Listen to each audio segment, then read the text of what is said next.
Evangelio según San Mateo, capítulo 2. Vamos a leer 2 versículos allí. Dice la palabra del Señor. ¿Lo tienen? Dice: después que Jesús nació en Belén de Judea, en tiempos del rey Herodes, llegaron a Jerusalén unos sabios procedentes del oriente. ¿Dónde está el que ha nacido rey de los judíos?, preguntaron. Vimos levantarse su estrella y hemos venido a adorarlo. Sin duda alguna, todos tenemos una noción del nacimiento del Señor Jesús. Todos tenemos una noción. Hemos oído del pesebre, hemos oído de los pastores, hemos oído acerca de José y María, pero también de los famosos Reyes Magos. Y es por eso que esta mañana quiero compartir con ustedes este mensaje que he titulado Alcanzar una estrella, una historia de verdadera devoción. Y vamos a hacer algunas aclaraciones o precisiones. Desde la falsa religión romana se han implantado en la mente de las personas algunos conceptos muy errados en cuanto al número de visitantes e inclusive en cuanto al nombre de cada uno de ellos. Rápidamente me gustaría decirle que la expresión correcta para los visitantes es magos o sabios. Lo segundo es que no sabemos exactamente cuántos fueron. Y lo tercero es que no es cierto que se llamaban Melchor, Gaspar y Baltasar. No es cierto. Ahora bien, quiero aclarar lo primero. La expresión correcta para los visitantes es magos, como dice la versión Reina Valera, o sabios, como dice la Nueva Versión Internacional y otras versiones. ¿Pero por qué la palabra magos? Porque la palabra magos era dada a personas que alcanzaban un alto nivel académico. Así que en este caso no es sinónimo de brujo o hechicero. De hecho, se ha dado cuenta que el día de hoy inclusive se le dice magister, que es la misma palabra mago, a una persona que después de haber cursado su educación primaria, secundaria, su pregrado universitario, su posgrado, y cuando llega al siguiente nivel, que es una maestría, entonces a esa persona se le dice magister o magister. Y esa palabra magister o magister viene de esa palabra mago. Así que recuerde esto. Cuando en la Biblia se mencione la palabra mago, está haciendo énfasis en una persona que ha pasado muchos años estudiando y no a una persona que practica el ocultismo. Cuando la Biblia habla de personas que practican el ocultismo, se le llama brujo, hechicero, pero mago es para aquellas personas que dedicaban mucho tiempo para estudiar. Así que esta historia de Mateo 2 se desarrolla en un escenario en el que Dios manifestará poderosamente su gracia. Y el evangelista Mateo nos dice que el Señor Jesús ha nacido. Pero, hermanos, este nacimiento del Señor Jesús no generó ninguna conmoción ni ninguna noticia importante en la nación de Israel. ¿Debía haber sido importante este nacimiento para Israel? Claro, claro que sí. Dios mismo ha nacido en forma humana. La promesa de Dios de manifestarse como hombre ha ocurrido, pero nadie se dio cuenta y para nadie fue importante el hecho. El apóstol Juan en su evangelio dice en el capítulo 1, versículo 11, vino a lo suyo, pero los suyos no lo recibieron. Así que Israel no se percató, no lo percibieron, no se enteraron, no se sospecharon que algo estaba pasando. ¿Por qué? Dios mismo lo había planeado así. Dios había planeado que el nacimiento de su hijo fuese enceguecido a los ojos de Israel. El apóstol Pablo, escribiéndole a los romanos, dice, porque en el capítulo 11, versículo 25 dice, hermanos, quiero que entiendan este misterio para que no se vuelvan presuntuosos. Y quiero explicarle esto. Está hablando a una iglesia como nosotros, iglesia de no judíos. Queridos hermanos, hoy como iglesia del Señor debemos ser humildes.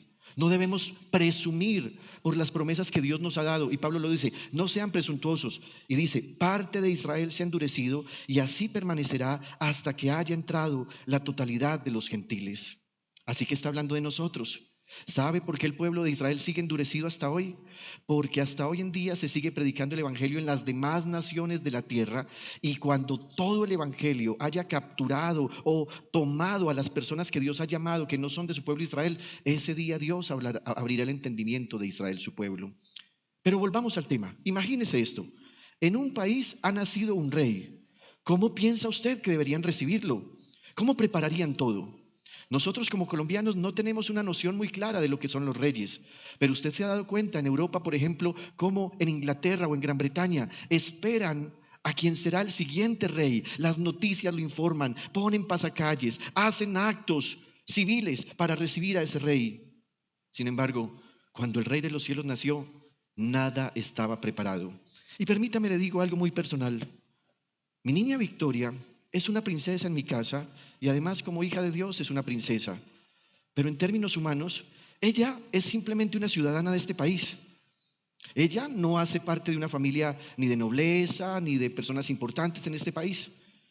Sin embargo, Victoria en su nacimiento estuvo rodeada de tanto afecto, tantos detalles, tantas personas interesadas en verle por primera vez.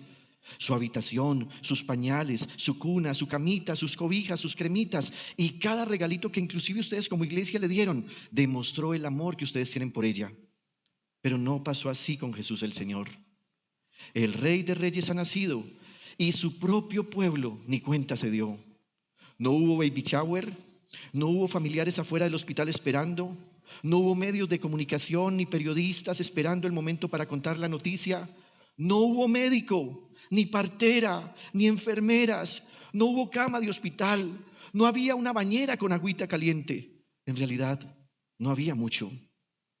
Eso está pasando en Belén, pero algo pasó. Dios en otra nación de la tierra, que no eran Israel, que estaban más al oriente de Israel, había preparado por generaciones a personas que sin ser de Israel, sin haber nacido siendo judíos, esperaban con ansias el cumplimiento de la promesa de Dios. Y aparecen entonces en la historia estos sabios. La Biblia dice que venían del oriente lejano. Tampoco sabemos con exactitud los países que ellos representaban ni desde dónde ellos se desplazaron. Pero ellos dirán que han venido a Jerusalén porque vieron la estrella que anunciaba que el Rey del universo, que había nacido para los judíos, ahora estaba en medio de ellos. Estos magos o magisters, si se les quiere llamar, durante mucho tiempo habían estado estudiando las Sagradas Escrituras, pero estaban mirando también las estrellas.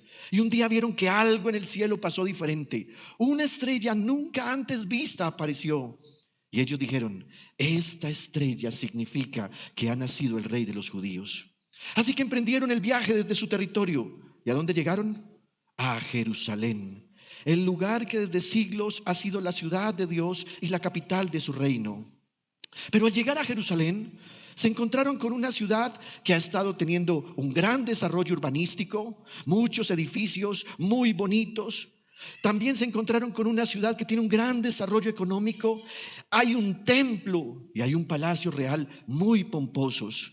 Así que sin duda alguna, ellos se dirigirán a ese palacio porque se supone que el rey de los judíos debe estar en el palacio donde habita el rey de los judíos. Pero, oh sorpresa, ellos no tardaron en darse cuenta que ni en Jerusalén ni en el palacio tienen idea de lo que ellos afirman. Así que dice el versículo 2, ¿dónde está el rey que ha nacido? ¿O dónde está el que ha nacido rey de los judíos? Preguntaron. Vimos levantarse su estrella y hemos venido a adorarlo. Pero dice la Biblia que dentro del palacio real había un rey. Cuando el rey Herodes lo oyó, se turbó y toda Jerusalén con él. Así que el rey Herodes convocó de entre el pueblo a todos los jefes de los sacerdotes y maestros de la ley y les preguntó dónde había de nacer el Cristo. Así que imagínese esto. El rey no sabe que ha nacido el verdadero rey de los judíos. La ciudad no lo sabe y él está muy preocupado. Para entender esto me gustaría que habláramos un poquitico de quién era Herodes. Herodes era un rey que no era judío, pero había sido designado por el Senado del Imperio Romano para gobernar en 4 territorios: Judea, Galilea, Samaria e Idumea. Aquí los tiene usted. Todo lo que está en verde pertenece a Judea y a Samaria. También lo que está al norte en Galilea, y en esta partecita de abajo, más o menos por acá, queda Idumea o Edom. Ese rey tenía un gran territorio, sin embargo, servía como vasallo para el Imperio Romano. Él era un rey que cuando Jesús nació tenía más o menos unos 75 u 80 años, así que ya era un hombre adulto. Herodes se caracterizó por ser una mezcla de buen gobernante y progresista, pero también con una alta dosis de tiranía. Él se había convertido tiempo atrás al judaísmo porque el Imperio Romano, cuando invadió Edom o Idumea, que está en esta parte de abajo, obligó a la gente a convertirse al judaísmo. Este rey recibe con sorpresa la noticia que le dan los reyes o los sabios del oriente, porque él dice: bueno, un momento, yo no he tenido otro hijo que llegue ahora como rey. Sin embargo, por la noción que tiene de las promesas de Dios a su pueblo Israel, él entiende que al rey que se refieren los sabios es el Mesías prometido. Así que cuando se entera de la noticia, él, que se ha caracterizado por ser vanidoso, orgulloso, se preocupa mucho y siente que su reino está amenazado y traza un plan para defender su rey. Así que en primer lugar, escucha con atención a los sabios de Oriente, que son quienes trajeron la noticia, porque recuerde, en Jerusalén nadie sabía que Jesús había nacido. Y en segundo lugar, manda llamar a los expertos de la ley judía, es decir, al Sanedrín. Cerca de 72 hombres fueron llamados donde el rey Herodes. Él los reúne en secreto y en otro lugar de su palacio tiene a los reyes o a los sabios que han venido del oriente. A estos que han llegado de Israel les pregunta: vengan, he estado estudiando las escrituras, he estado un poco preocupado, me gustaría saber dónde dice la palabra de Dios que nacerá el Mesías. Así que después de averiguarles y ellos decirle dónde vendrían, los despachó y se volvió a reunir con los sabios de Oriente. Y observen lo que pasó. Versículo 3. Cuando lo oyó el rey Herodes, se turbó y toda Jerusalén con él. Así que convocó de entre el pueblo a todos los jefes de los sacerdotes y maestros de la ley y les preguntó dónde había de nacer el Cristo. En Belén de Judea, le respondieron, porque esto es lo que ha escrito el profeta. Y le citan el texto que está en Miqueas 5:2. ¿Qué dice Miqueas 5:2? Pero tú, Belén, en la tierra de Judá, de ninguna manera eres la menor entre los principales de Judá, porque de ti saldrá un príncipe que será el pastor de mi pueblo. Miren esto. Luego Herodes llamó en secreto a los sabios y se enteró por ellos del tiempo exacto en que había aparecido la estrella. Los envió a Belén y les dijo: vayan e infórmense bien de ese niño, y tan pronto como lo encuentren, avísenme para que yo también vaya y lo adore. Así que esa última expresión, vaya yo y lo adore, no era cierta. En realidad, cuando él consultó con los sacerdotes acerca del lugar donde nacería el Mesías, lo hizo sin darles a entender por qué estaba interesado en el asunto, y cuando habló en secreto con los sabios del Oriente, lo hizo porque tenía en mente un plan malvado: matar al Rey de la Gloria.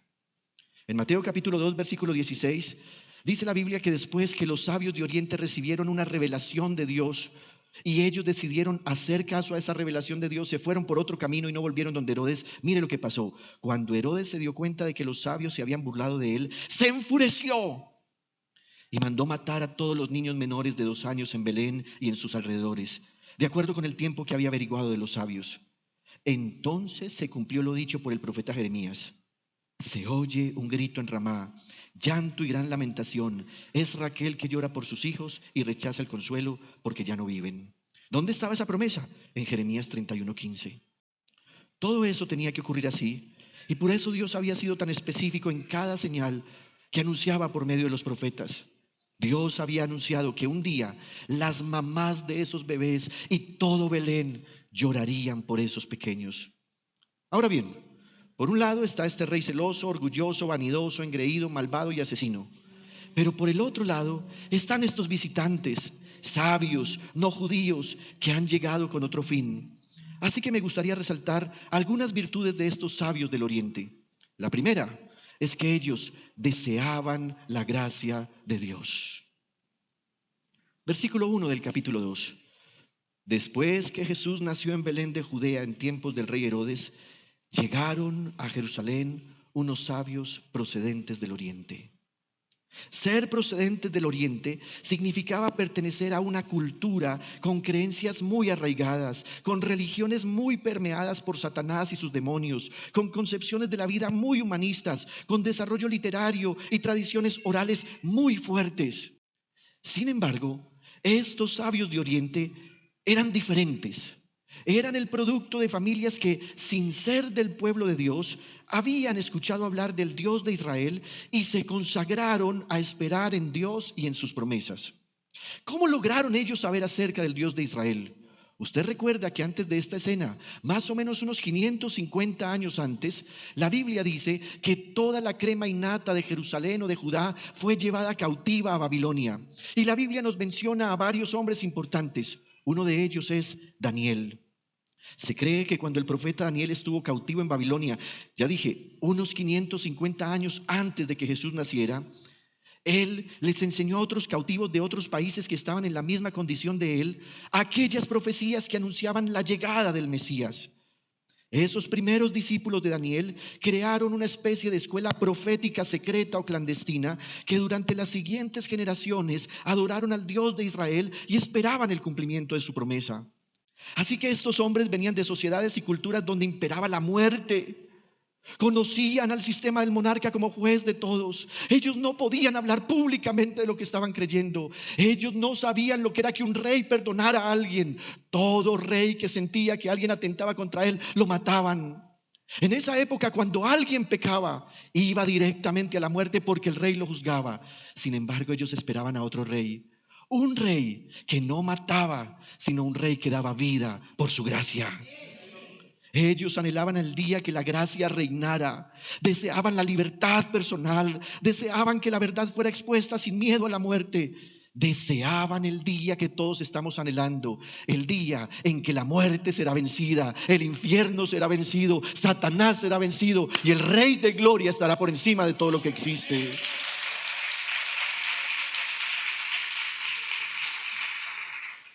El apóstol Pablo escribió en Romanos capítulo 5, versículo 21. Entonces, así como el pecado reinó sobre todos y los llevó a la muerte, ahora reina en cambio la gracia maravillosa de Dios, la cual nos pone en la relación correcta con Él y nos da como resultado la vida eterna por medio de Jesucristo nuestro Señor. Cuando Jesús nació, la gracia se manifestó por completo. Queridos hermanos y amigos, estos hombres amaban la gracia de Dios. Es tan difícil definir qué es la gracia de Dios. Podríamos usar muchos adjetivos calificativos. Gracia de Dios es amor inmerecido de Dios. Gracia de Dios es bondad de Dios. Pero hermanos, quiero decirles algo más. Gracia de Dios es justicia de Dios. Estos sabios de Oriente sabían que la gracia de Dios había nacido en forma humana, que es Cristo Jesús, y por eso emprendieron un viaje tan largo para seguir una estrella. En segundo lugar, estos hombres tenían fe. Dice la Biblia en el capítulo 1, en el capítulo 2, versículos 1 y 2. Después que Jesús nació en Belén de Judea, en tiempos del rey Herodes, llegaron a Jerusalén unos sabios procedentes del oriente. ¿Dónde está el que ha nacido rey de los judíos?, preguntaron. Vimos levantarse su estrella y hemos venido a adorarlo. Queridos amigos y hermanos, por favor, escuche bien lo que diré en el próximo minuto. La fe genuina no está basada en nuestras expectativas o en nuestros deseos de satisfacción en momentos de necesidad. La fe genuina se produce cuando hemos entendido la palabra de Dios y esperamos con ansias que Dios cumpla su promesa. Estos hombres estaban esperando que se cumpliera una promesa. ¿Y cuál era esa promesa que ellos habían estado esperando que se cumpliera? Ellos no estaban esperando enriquecerse por medio de la predicación del evangelio a la gente cuando clandestinamente les enseñaban. Ellos estaban esperando la promesa que había dicho Dios por medio del profeta Jeremías. En el capítulo 33, versículo 14 y 16, dice, viene el día en que cumpliré la promesa maravillosa. Mire Dios cómo habla de su promesa. Hermanos, mire Dios cómo habla de su promesa. Cumpliré la promesa maravillosa que les hice a la gente de Israel y de Judá. Cuando llegue ese día, en el momento preciso, nombraré a un rey de la familia de David que reinará con honradez y justicia. Entonces el reino de Judá estará a salvo y en Jerusalén habrá seguridad. Por eso la llamarán Dios es nuestra justicia. Esos sabios de Oriente se sabían este texto de memoria. Y por eso consideraban que si Dios a sí mismo hablaba de su promesa como promesa maravillosa, para ellos también era una promesa maravillosa. Cuando Jesús nació, estos sabios de Oriente sabían que ahora Dios había cumplido la promesa. Ahora bien, ¿a dónde lo buscaron? En Jerusalén. Ese era el lugar que sirvió como referente para entender que Dios no nació en otra cultura, en otro país o en otro momento. ¿Saben algo, hermanos? A pesar de todo lo que ellos vivían en sus propios lugares, ellos tenían una fe que es creer con absoluta seguridad y confianza en que la palabra de Dios se cumplirá. Hay muchas definiciones de fe, Pero me gustaría dejar una más. ¿Saben qué es fe? Fe es amar la voluntad de Dios. En tercer lugar, estos hombres son un fiel ejemplo de verdadera devoción. Dice la Biblia, versículos 1 y 2, y luego pasamos al 9 hasta el 11. Después que Jesús nació en Belén de Judea en tiempos del rey Herodes, llegaron a Jerusalén unos sabios procedentes del oriente. ¿Dónde está el que ha nacido rey de los judíos?, preguntaron. Vimos levantarse su estrella y hemos venido a adorarlo. Versículo 9. Después de oír al rey, siguieron su camino, y sucedió que la estrella que habían visto levantarse iba delante de ellos hasta que se detuvo sobre el lugar donde estaba el niño. Al ver la estrella se llenaron de alegría. Cuando llegaron a la casa vieron al niño con María, su madre, y postrándose lo adoraron. Abrieron sus cofres y le presentaron como regalos oro, incienso y mirra. La devoción de estos hombres está basada en lo que Dios es y también en lo que Dios hace. Ellos han estado esperando históricamente este momento. Han estado caminando durante mucho tiempo. Han estado siendo guiados por una estrella. Han tenido la expectativa de rendir adoración a Dios y no que al llegar a Jerusalén ellos sean venerados. Si usted observa, ellos llegaron a Jerusalén donde estaba el pomposo palacio del rey. Sin embargo, allí no estaba el rey que ha nacido. Parece que por un momento ellos no vieron más la estrella y se permitieron seguir su camino guiados por la lógica. El rey debe estar en el palacio real. Así que ya vieron la estrella y les indicaba que el rey había nacido, pero por un momento miraron y la estrella no estaba más. Así que dijeron, ¿qué hacemos? ¿Nos devolvemos? ¿Cambiamos el plan? Y dijeron, no, vamos a llegar a Jerusalén. Pero ante esta sorpresa de haberse desviado ellos del camino, el evangelista Mateo señala que no irán a Belén solo por las coordenadas que Herodes les ha dado, sino porque algo pasó. Cuando salieron del palacio del rey Herodes, miraron al cielo y volvieron a ver la estrella. ¿Qué pasó? Ya les dije, el niño no está en el palacio del rey, pero ahora tampoco está en el pesebre. La Biblia dice que ahora el niño está en una casa donde José y María han podido hospedarse en Belén, porque seguramente muchos de los que estaban en Belén para censarse, como había dicho el rey, habían vuelto a sus lugares de origen y ahora había una casa para ellos. Pero todos esos infortunios que están teniendo al final no era una señal para replantear la situación. ¿Acaso no era un buen momento para pensar que tal vez estaban equivocados? Piensen cómo es su devoción a Dios. Y quiero hacerle 3 preguntas. Primera, ¿congregarse en la iglesia es su cita más importante? Segunda pregunta, ¿hace usted cosas difíciles para congregarse ante el Señor Jesús? Tercera pregunta, ¿siente usted hambre y sed de Dios? El apóstol Pedro dijo, que abunde en ustedes la gracia y la paz por medio del conocimiento que tienen de Dios y de nuestro Señor Jesús. Su divino poder, al darnos el conocimiento de aquel que nos llamó por su propia gloria y potencia, nos ha concedido todas las cosas que necesitamos para vivir como Dios manda. Y detengámonos acá. Si hay algo que usted no tiene, es porque Dios sabe que usted no lo necesita. Hay cosas que Dios no le va a dar a usted, porque Dios sabe que si usted las tuviera, usted se desviaría y no viviría como Él manda. Ahora dice, así Dios nos ha entregado sus preciosas y magníficas promesas. ¿Cuál era la magnífica y maravillosa promesa de Jeremías?